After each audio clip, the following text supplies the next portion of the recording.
Well, Hi, back. bye. Yo. Welcome to the Embarrass My Night podcast. I'm here in Saigon, and I'm meeting one of my favorite Saigonese dudes. Please welcome Rocky Huynh home from Vietnam Pro Wrestling. Thank you. Hello everyone, my name is Rocky and I'm the founder of Vietnam Pro Wrestling, the first Vietnamese wrestling also. Welcome to the Embarrass My Night podcast. We are starting 1 hour late because of a series of just fuck-ups.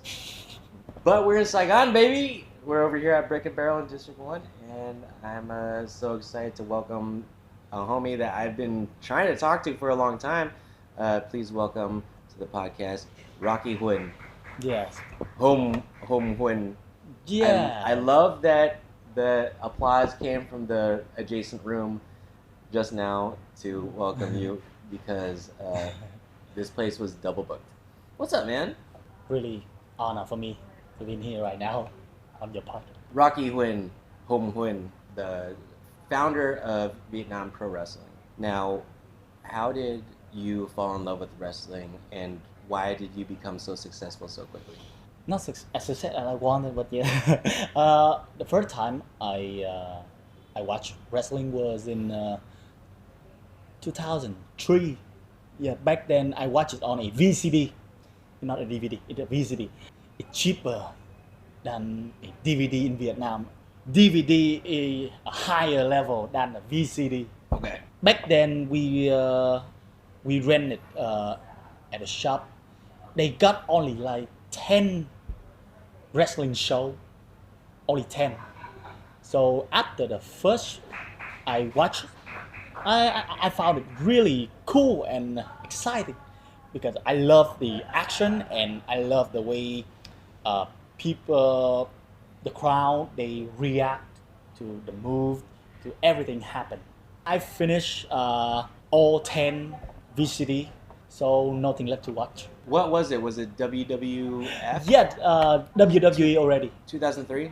Yeah, WWE? 2003. The show I watched, my first shows was WWE Survivor Series 2002. Who was in that?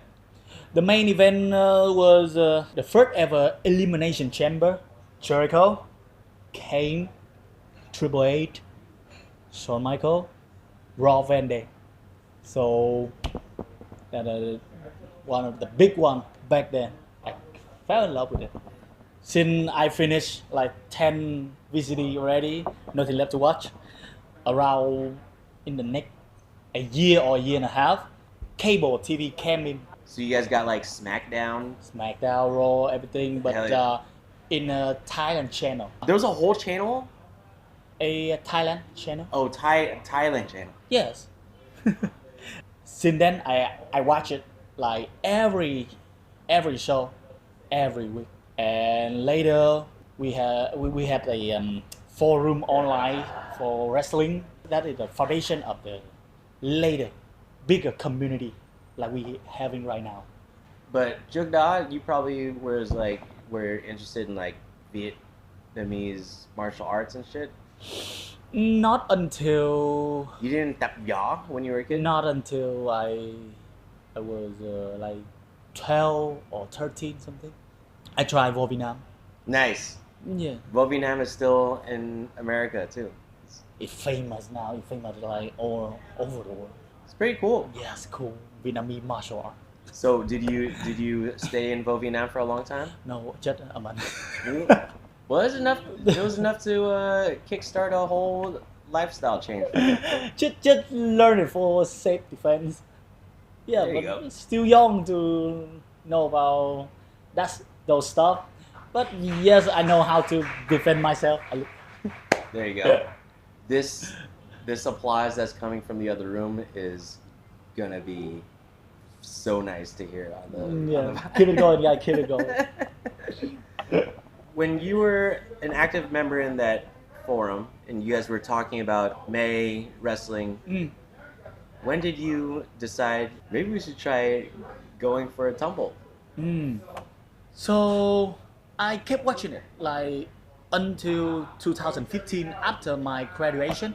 I thought that how about I just start a wrestling like just a playground. It's not a company back then, so just a playground for everyone that's got the same hobby to come and share a good time with each other. I can teach them what I know from what I watch on TV and YouTube. That's what I thought. I make a post to the community. I got the people. What was on that post? I told everybody that I'm going to open a playground for everybody to come and try wrestling. We can learn together. I can share with them what I know about wrestling. Because till that point, I watched wrestling like 9 or 10 years. Oh, no, 12 years already. 2015, so 12 years already watching wrestling. So I just want to share and have a playground to share hobby. Just that. So And what was it? What was that actual playground though? the location? Yeah. Because I'm super curious. MMA training dojo. All right. Really good one. In Saigon. Yep. It belonged to Johnny Huynh. Oh shit. Yes. The Rebel. The Rebel. Yes. Really famous. After that post, I started like in the next few weeks. The first session, I got 5 guys, including me. All right. That's good. That's a good turnout. Yes. Yeah, that's how we start everything. You should keep the idea that we just want to having fun. Just that we're not planning for anything like a comedy or business or shows. There was no idea that you guys were going to No turn idea. into whatever you guys are right now. Yes, later of that years in Da Nang of 2015, in the summer, they got a wrestling match in a festival, the Vietnamese and Japanese cultural exchange festival. But there was a wrestling match? Yes, like 2 days in a row. So they got like few match, like 5 or 6 match. This is like actual Wrestling. Greco-Roman wrestling. No, pro wrestling. They all Japanese, and they want to come to Vietnam to build a school. Later, I found out they shut down around the same time that I started everything. Why did they shut down? I got that they got no student and they got no plan Not a to lot of survive interest. here. They just put a ring in a gym. That's what I know. And they got few guys in Southeast Asia came here to learn. Just few guys. Later they became my friends. So yeah, no Vietnamese. I tried to contact those guys, and one of them replied me. He said that the old team they got disbanded already, so they will form a new team, and they might want to find some Vietnamese wrestlers. And my team, we are new, so maybe you guys can train us to get better, to ready for the show in summer in Da Nang. Why do you think that they started in Da Nang and not like Saigon? Yeah, because Japanese, they love Da Nang. They have business there since long time ago, like 100 years or more already there. Any Japanese that I know, that the first time I say hello to them, I introduce myself, like, come from Vietnam. They will ask like, oh, you from Vietnam? Da Nang? No, from Saigon. Always. I didn't realize that those coastal cities are so beloved by specific foreigners. Nha Trang has hella Russians. Nha Trang, Russian, Chinese, they have Chinese tourists a lot. Because it's just Rare, and Rare. I think they got sponsor from their government to go to Nha Trang. I guess. I see that. So walk us through your first appearance in Da Nang when you were invited. Yes. So we got like 4 to 5 months to prepare for that. So only me and my 4 teammates. You were preparing for a match 5 months in advance. It not just a match. It like everything, because back then we just train on our own. We got no teacher. Mm-hmm. So we just watch it online, and I share with everybody what I know, and you know. Wait, what do you mean not just a match? It was Yeah. a whole event? No, to the audience, it's just a match, but to us, we are not pro wrestler. we're just young boys who want to learn more about wrestling, or we can even say that we just play wrestling. Alright. We're not wrestler. So around March of 2016, Fugo, who is my teacher right now, he came here and he taught us the basic of our wrestling, like for real, like the first time ever we Vietnamese boys we got taught by a Japanese wrestler. The way that you phrased it is very funny. Yes. So we learn from the wrestler, Yeah. and we about to have our debut match in Da Nang. Yeah, so when the dude comes through, how much time did you have in between? It's few months, like three or 4 months. Alright. So What was that training session like? Was it anything like the training montage from Mulan? I don't know because he spent like few days here. Mostly we train on our own, but we learn from the real wrestler. So that helped us a lot to get to the next level. Right? What is one thing that you like really took away from that camp? Thing? Notice the small details, because I can say like if I watch it on YouTube and I learn from YouTube and I can do the move, maybe I can do it like 7 out of 10 on a scale, maybe or 6. But with the real teacher right there, supervise you and teach you, yes, he teach you like 10 out of 10, 9 out of 10. So like he perfect us more. So that's what I learned from the everything that he taught, like not the small detail. So that's you and 5 other cats, right? 4, 4? including me, 5. Did you feel like in that class you were Hobson Sutsak? Yeah, of course. The first Vietnamese pro wrestler. So how did that match go, man? When you guys finally hit Da Nang? It went well, and we got like 3 days back to back. Oh shit! Yeah, It 3 was days. it was like a festival.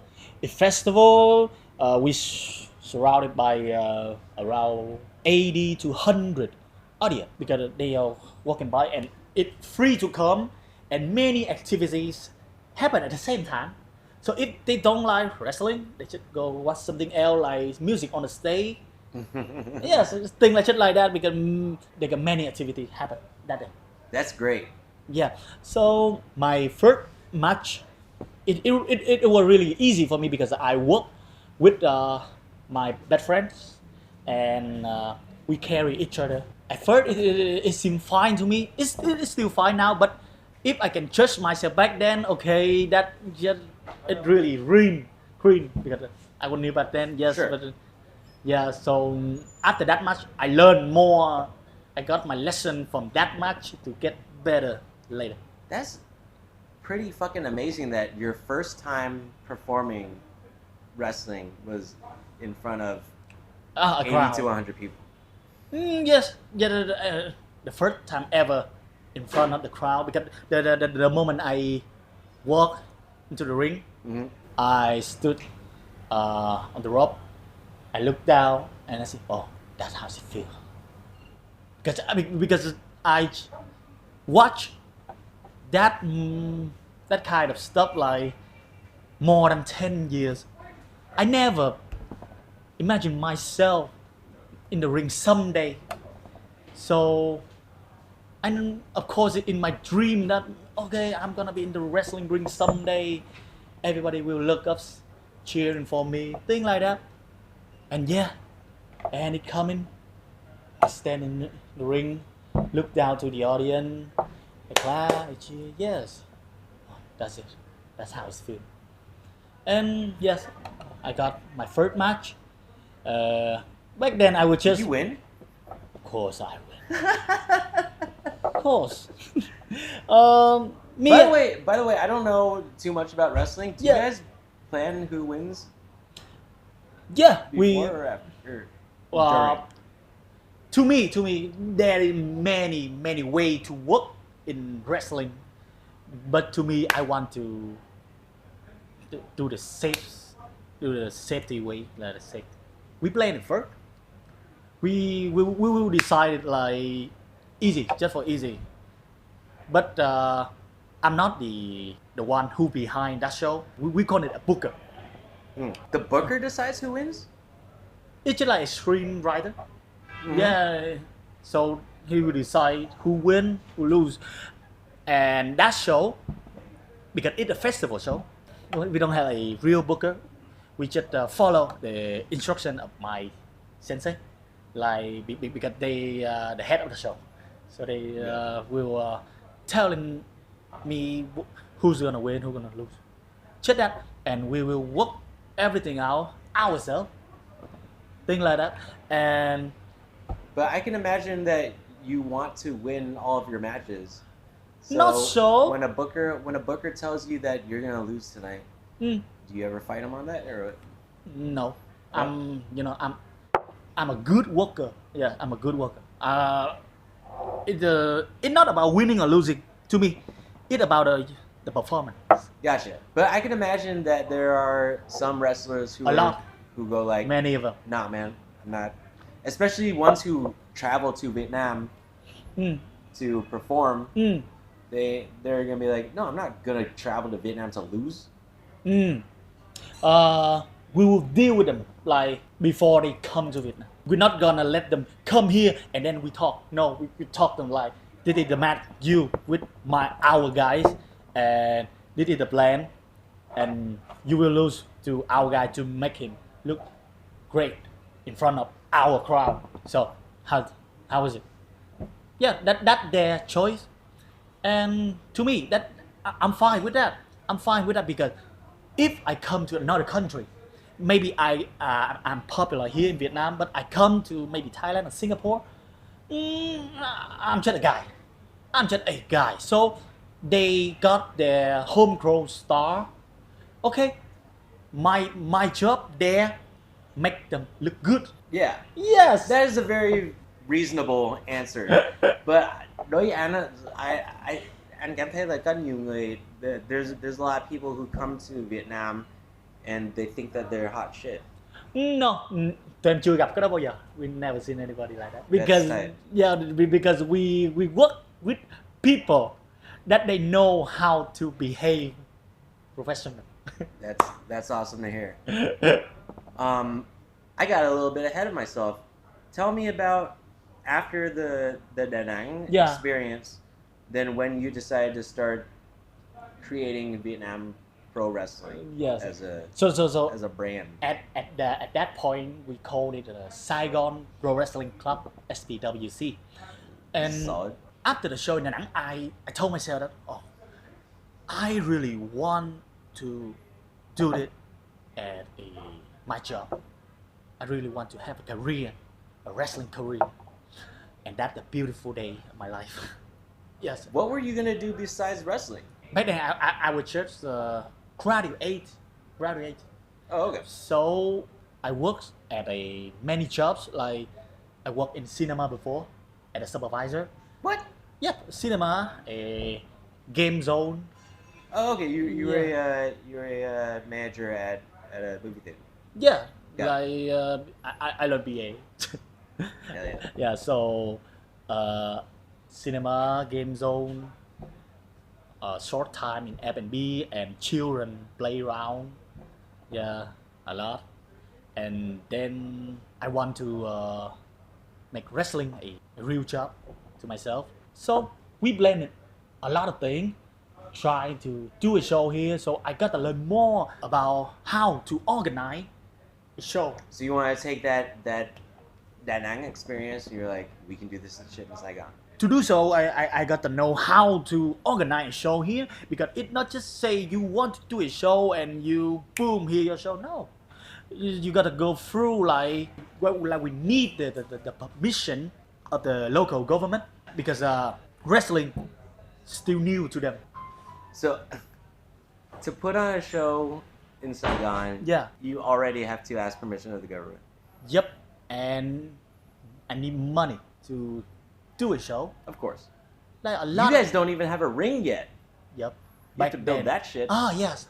back then we train in a ring, but it's not a wrestling ring, It's a boxing ring, right? boxing ring, MMA ring, all kind of hard ring. You can't get on the ropes on that shit. It's not đủ chắc chắn Mhm. để đứng lên trên đó. Right, right. It's really hard to stand up there, and the ring is really hard.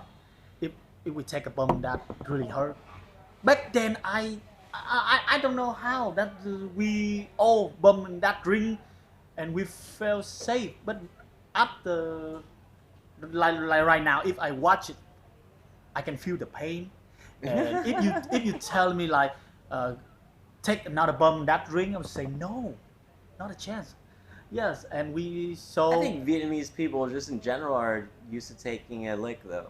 Yeah, but you know, we got to start somewhere, so we did. We took hard bumps a lot, and we need money. We need an approval from the government, and wrestling got misunderstood that it's a real combat sport. Yeah, it's a real fight. Nobody understood that kayfabe? No.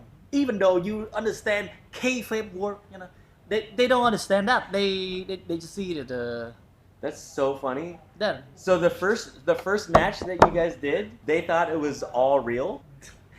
it's not until our first match when we first training with our sensei. We train in a park. Somebody thought that we about to fight. They Not were until our walking first by- match. So somebody was walking by. They about to call the police. And they were about to. Yes. How did you stop them? Yes. So that's still new in Vietnam, and it's really hard to get a license. We couldn't get a license back then. Mm-hmm. So we just got the. They told me that this kind of activity is still small. We can do it. We don't need a license. Keep doing it. Maybe until we get a show like a few hundred audience, then go apply for a license. Gotcha. Yeah, because in Vietnam, every show, if you want to do a show here, you gotta apply a license for every event. I didn't know that. I just 92. did a show yesterday. 92. We Yes. didn't have a license. We also didn't have an audience. Yeah, like underground and not underground. Yeah, so because we are business now, so it's really important to go above the underground. So walk me through what the first Vietnam pro wrestling event was like for you. For you. For me, yeah, like after that, we were trying to have a show here. We got a chance to connect to our friends in Southeast Asia, like we got friends in Singapore and Thailand. Okay. And Visitors. they got wrestling company there. So we went there to join their show, perform, and learn. Like I went to Singapore to learn and to perform, and then I went to Thailand. So after that 2 trip, I found that in Thailand they did wrestling match show. Back then they didn't have a ring; they just only match show. So I found that okay, maybe for now we just need a space and a mat, and we will give people the spirit of wrestling, the feeling. That's enough. So okay, how about we trying to do it? So came back from Thailand with that idea. I talked with my team. So we planned for the first show of Saigon Pro Wrestling Club in Ho Chi Minh City, Saigon. All right. The first show we got 100 audience. It's really cheap. It's just not even $3 for a ticket. Oh shit. 50K, yeah, 50K For a ticket. You guys got 100 people for your first Vietnam pro for the first. Up to that point, we got a small community who's supporting Vietnam wrestling. Okay. How many Vietnamese wrestlers versus how many visiting? Back then, we just Vietnamese wrestling. All right. Yeah, so the first show we got like 4 match. So total we have 10 wrestlers. 10 wrestlers for the first show. Did everybody have their name and their persona down? Was it? Before that already, because before the show we did a YouTube match. We Smart. Yeah. yeah. We let people know who's this who, like they know this guy, they know that guy, but the You first guys time knew to shoot ever, promos. yeah, Yep. we did everything. Now we did promo, we did everything, and so if they are a supporter, they know who the guy is coming down to the back. What was the venue? In Bình Thạnh, it's really small. It's just a dance studio. A dance studio? Yeah, it's a dance studio. It's they use it for dancing So you had just like a mat inside a dance studio. and the ropes? No rope. No ropes. No rope. Just the mat. Share the mat. Sick. Yep. We can fly around by climbing to the table because we have a table there for commentator. Yeah. So our guys are coming down with music. They have speaker and they have sound system. So connect to the laptop and yeah, hit the music. Yes. Nice. So this was what year? 2015? 2018. 2018. Yeah, we spent like So it's more only than been 2 years. It's only been 5 years from a dance studio with a mat on it to the behemoth that you guys have become. Yes, we kept doing match show. Like we got like 7 match show until 2020 at the big. At the end, about the end of the 2020, I became friend with Victoria. Yes, Viva Van. She the first Vietnamese American wrestler. First Vietnamese American pro wrestler. Yes, and she helped us to we did a fundraising for the first Vietnamese ring, Vietnamese pro wrestling ring. Yeah, right here in Vietnam. Oh, so you guys got that crowdfunded. Yes, so Viva and Sumi Sakai, she the veteran in the business. So they help us a lot to get the ring. Like after 5 weeks, we got enough money to build a ring. It's really amazing because I never thought that it would come too early, so fast. Well, you guys put out a great product, man. I'm not surprised that you guys.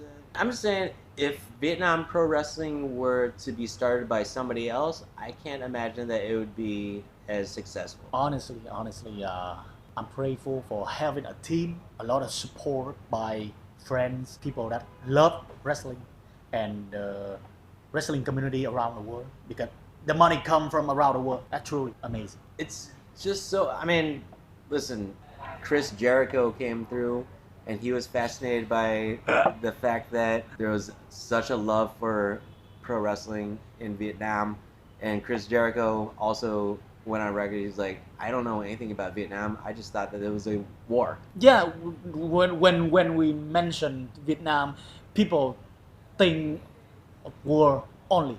It's a new era already. Did you ever have issues from like the Vietnamese government asking you about your show and like why are people? Because I went to a show. There's probably 300 people there when I was there, and this was like last year.